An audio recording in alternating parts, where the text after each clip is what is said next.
How about any item without a price tag doesn't have a price?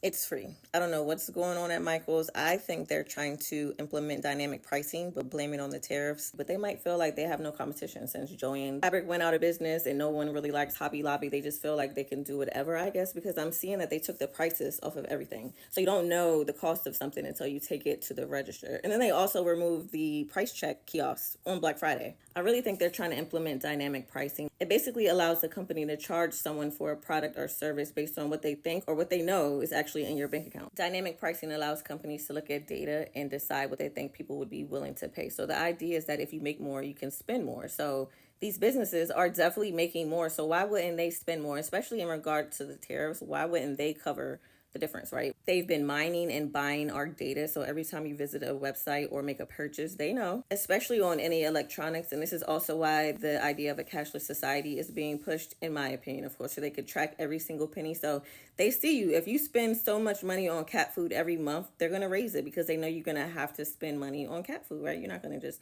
let your cat starve. And just the idea of that, like the idea of them using our data against us. Imagine standing in line with 5 people and all of y'all want to buy the same TV, but all of y'all have a different price according to your data. You can afford it, they can't. So yours is going to be more expensive than theirs. Our data alone is worth so much money. They don't pay us for it though, right? Most people don't even realize that our data that we're just giving away for free is one of the most important things to mega corporations. And they get it from us from like free apps, social media apps. Those companies sell our data and they use our buying patterns and they see what we're interested in and they use that against us. It's not only disgusting, but it's the fact that it's in our faces and we're just allowing this stuff to happen. Like I haven't seen much being done aside from us boycotting certain stores, which is definitely working. But I saw a video months ago and a man went into a store and was recording the prices change throughout different times of the day. So basically a breakfast burrito would cost more in the morning because they know it's a higher demand for breakfast food in the morning. And then when you go back to that same store that same day, later in that day, it's a little bit cheaper, but then the dinner items were more expensive. And it's just like,